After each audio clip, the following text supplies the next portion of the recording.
let's talk about the NFL, Matt. Okay. So NFL Executive Vice President Troy Vincent comes out, right? And he says the NFL failed miserably with PI review. And yeah, we know that. Like, of course they did. We all watched it. And then it's his next sentence that sent me down this rabbit hole. So then he says this failure is a cautionary tale for the NFL not to rush to rule changes in the future. So already you're seeing some of the utility that they're getting out of this failure. So here's the deal. Do you want to have a precursor to my conspiracy here, or do you want me to rant and then you respond? So I don't like conspiracy theories. Yeah. They're awesome. They're not, because Talk to Danny about aliens. How do you disprove a conspiracy theory? Yeah, good luck. You can't, because Exactly. that's why it's a conspiracy theory. So I don't think that there was malice. I just think that the NFL collectively, the officials, the league, were never okay with this rule. Yep. They acquiesced under pressure, and their "we'll stick it to you" was their complete inability to enforce this rule adequately. Not even inability, unwillingness. Unwillingness. That's a good way to put it. Because there are too many examples of subjective calls in sports that are reviewed. Yeah. Not just in other sports, but also in football. I mean, the CFL has a reviewable pass interference and has for years, and that's gone just fine. We have in the NBA, in basketball, you have flagrant 1, flagrant 2, where officials determine intent. Clear path, all that. Yeah, all that stuff. So there are ways to do it if you're committed to doing it. The NFL wasn't, and they failed because the NFL hates New Orleans. I'm glad you got there as well. So check this out. The NFL hated the New Orleans no call, right? It made the league look pretty bush league, right? Biggest stage, all that. Chance to go to championship on the line, integrity of the game, yada, yada, yada. They hated it a bit extra because it was New Orleans and Sean Payton on the receiving end. I mean, how ridiculous does Bountygate look now the further we get from it? Like from a punishment standpoint, especially given some of the other punishments that have come to light and how they were treating domestic violence and issues like that at the time, it looks absurd. And I think that many would argue that's actually one of the bigger misses of the Roger Goodell era. One thing, though, about Bountygate, to keep just for context, and I'm obviously in complete agreement. I don't think you know how conspiracies work. That context is like, I mean, come on, what are we doing here? You cannot removing a coach for an entire year, defensive coordinator. And look, the players won their appeals in Bountygate. Yeah. But the coaches had no appeals process. Because Roger Goodell. But remember who negotiated that CBA, which gave Roger Goodell all the power. The players did. They agreed to it. Too much. So it was too much. It's an awful CBA, especially when you look at CBAs in other sports. But the NFL at that time was in the midst of what became $1 billion concussion lawsuit. Yes. And with CTE and all that sort of, and the NFL had to prove that they were taking a hardline stance against unnecessary violence in the game. And that was the backdrop of the Bountygate thing. It's absurd. I'm not in any way defending it. It is one of the most, maybe the most egregious punishments in the history of sports. Yeah. When you consider everything that was taken away at a time when the Saints were at their peak. I mean, they win 9, 10, 11. Nobody won more games in the NFL than New Orleans. And 11, I mean, they were right there at the Super Bowl once again.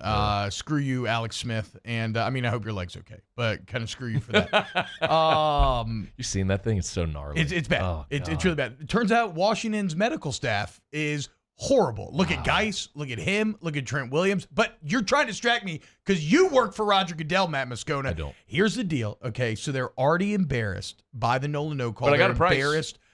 They're embarrassed by the Sean Payton suspension. Then the boycott bowl happens, right? You were a key part in organizing the boycott bowl. Maybe you're like a little mole type situation. I don't know what's going on. But then they see the boycott bowl. They know New Orleans has gone rogue. And this is when a plan was crafted. They know they needed to extend an olive branch, or at least appear to extend an olive branch. So what happens, right?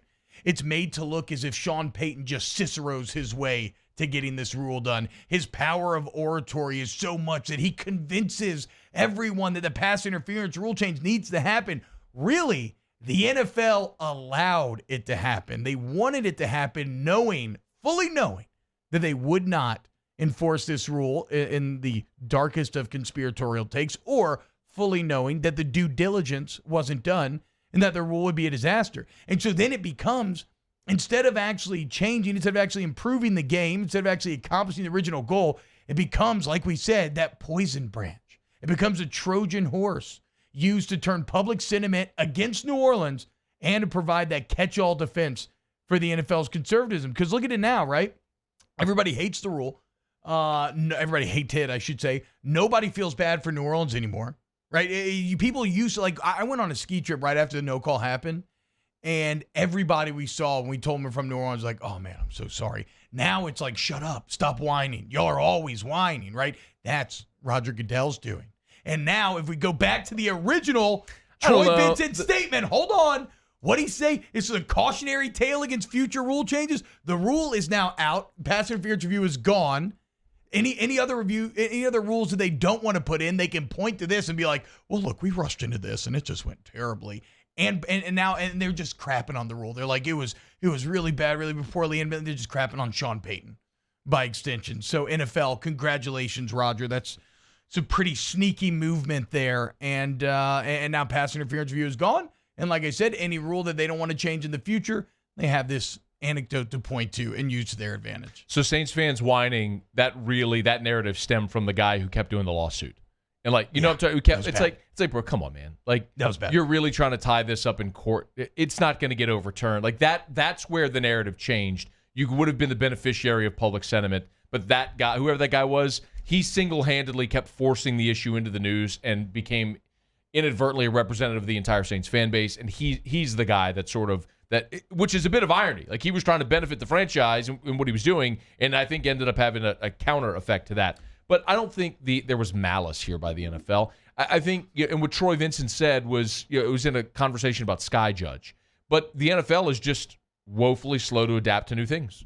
That, like, the NBA is a very progressive league with a progressive commissioner who's willing to try new things. Hence the All-Star game, which is great. What he's talking about, maybe moving the official start date of the NBA into December, maybe restructuring the playoffs, having a mid-season type tournament. Like, Adam Silver is very progressive. I mean, the first thing he did as commissioner was took away a franchise from one of his owners with Donald Sterling. Roger Goodell, the NFL, is not.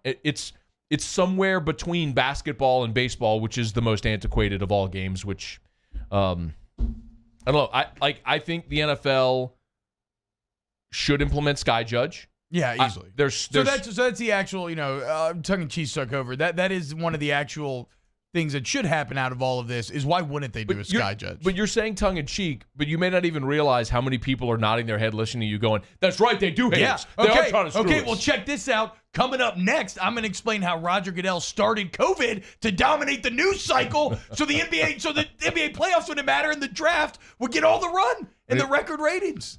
We didn't have like the little sci-fi. What's that show? The X-Files. You need the X-Files music in the background. No, Sky Judge is the way to go. It's absolutely 100% the way to go because we have the technology to do it. T. Like when you look, look at man. Do you realize how long tennis? I don't know, it's not mainstream right now, but how long tennis has used their Sky View to look at the line calls? Oh, and that thing's exact. It's awesome. When you watch that little graphic and the ball's like, is it in or is it out? Like, you have that. Why couldn't the NFL use that for inbounds, out of bounds? Like, you have laser technology to do it. You could use it to spot the football. You could have a ref in the booth who's looking at a play, like all of us at. You and me sitting on our couch have a better view of the game than the guys calling the game on the field. So what would be the difference though between a Sky Judge and like what the booth already does with booth reviews? I'm talking the Sky Judge would be a live official.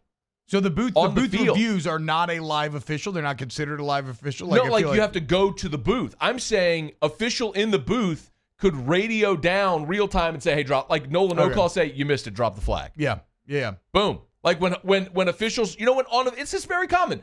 Something happens during a play, officials huddle together, and they sort it out. Well, what if there's a guy watching the replay 10 times like all of us, instead of just, hey, what did you see? What did you see? Did you see? I don't know. What did you see? Where are you going to dinner tonight? I don't know. So hopefully the Sky Judge happens, right? That should be the big takeaway here. The only interesting part about this PI, Matt, is that it was a little bit of a how would I put this? It did. Okay, I am being serious with this. It did seem like the refs kind of made a concerted effort to say, like, screw this rule. Absolutely, they We're did. not doing it. I think there were 80. It was a shot to their ego. There were 81 coaches challenges. Only 13 got overturned. Out of the booth review challenges, 11 of those 20 got overturned.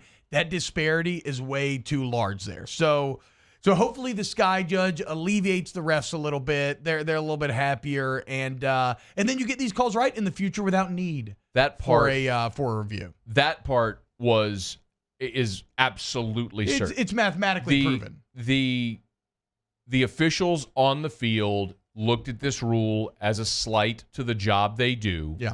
And said, all right, we'll show you. We're never going to call it. Okay, you want your rule? You got your rule. We're never going to call it. And then, like, the temptation as a New Orleans fan's like, hey, man, Kyle Rudolph pushed off. But he did. But I can't complain anymore. Why but not? I'm mad about He did it. push off. He did push off. Like everyone said, that is textbook OPI. He extends his hand, moves the defender to gain an advantage. That is offensive pass interference. Roger Goodell. It's why the rule was there. Yeah. I mean, it was missed on the field. They didn't review it. It is absurd. I mean, it was patently absurd. Look at that. Disgusting. I don't want to look at it again. All right, when we get back, because by the way, but that's not why the Saints lost. The Saints got bullied for 4 quarters. Yeah, they got beat up front. Come I mean, on. look, dude, they got beat up front so badly that Larry Warford's no longer on the team. Like, Larry Warford was, I mean, look, I get that they had problems with him, but, you figure he's pretty good. You've already kind of paid him going into this year. You ride with him. Nah, man. They saved like $8 million cutting Larry Warford. And he was out of shape last year, man.